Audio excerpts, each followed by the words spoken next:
بسم اللہ الرحمن الرحیم۔ السلام علیکم ویورز، کیسے ہیں آپ لوگ؟ میں آپ کی خدمت میں ایک بار پھر ایک کہانی لے کے حاضر ہوں۔ بادشاہ کے محل میں صفائی کرتے جب ایک بھنگی کی نظر ملکہ پر پڑی تو پہلی ہی نظر میں اس پہ فدا ہو گیا، لیکن اپنی حیثیت اور ملکہ کی حیثیت میں فرق دیکھا تو سر جھکائے وہاں سے چلا گیا۔ پر دل تھا جو ایک ملاقات کی حسرت میں تڑپتا رہا۔ عشق کی بیماری نے جسمانی بیماری کا روپ لیا اور وہ بستر پر پڑ گیا۔ بھنگی کی بیوی بھی اس ساری حالت سے واقف تھی۔ بھنگی کی خراب حالت کی بنا پر اس کی بیوی اس کی جگہ کام پہ لگ گئی۔ کئی دن تک جب ملکہ کو بھنگی وہاں نظر نہ آیا، اس نے اس کی بیوی سے دریافت کیا۔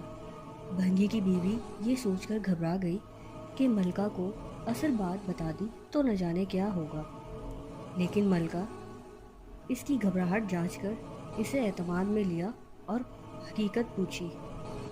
بھنگی کی بیوی نے وہ ساری صورتحال ملکہ کے گوش گزار دی۔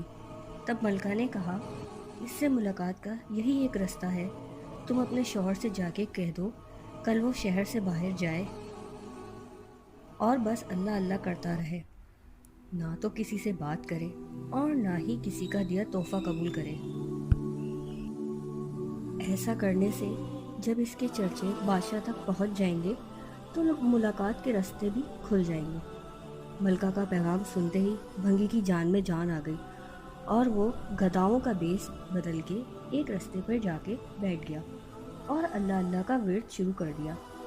آنے جانے والے اس سے متاثر ہوتے اور نذرانے ساتھ لاتے، لیکن وہ نہ سر اٹھا کے کسی کو دیکھتا اور نہ ہی کسی چیز کو ہاتھ لگاتا۔ کرتے کرتے جب خبر بادشاہ تک پہنچی اور اس نے وزیر کو بھیجا کہ دریافت کرو کون ہے وہ اور اس کی سچائی کس حد تک ہے،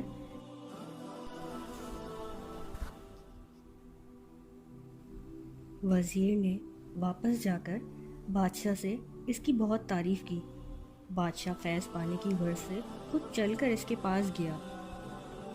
جب ہر طرف اس کے چرچے ہونے لگے تو ملکہ نے بادشاہ سے اس نیک انسان کی زیارت کی خواہش ظاہر کی۔ بادشاہ نے اجازت دی۔ اسی اثنا میں جب بھنگی کو اس بات کا احساس ہوا کہ اب تک وہ دل سے نہیں صرف ایک دنیاوی مقصد کے تحت ہی اللہ پاک کے نام کی تسبیح کر رہا تھا، وہ جھوٹا تھا، لیکن پھر بھی اللہ کی رحمت اس پر اس قدر ہے کہ لوگ اس کے سامنے جھک رہے ہیں۔ کیا بادشاہ اور کیا عام آدمی، سب ہی اسے عزت دے رہے ہیں۔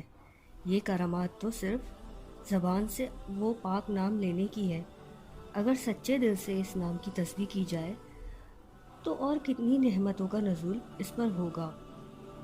جب ملکہ اس کے پاس پہنچی تو اس نے سر اٹھا کر اس کی طرف نہ دیکھا اور وہ مطمئن ہوئی کہ کوئی آج اس کی وجہ سے اللہ کے قریب ہو گیا۔ وہ روتی ہوئی واپس اپنے محل چلی گئی۔ بے شک اس پاک ذات کا ذکر اپنے آپ میں ایک رحمت ہے۔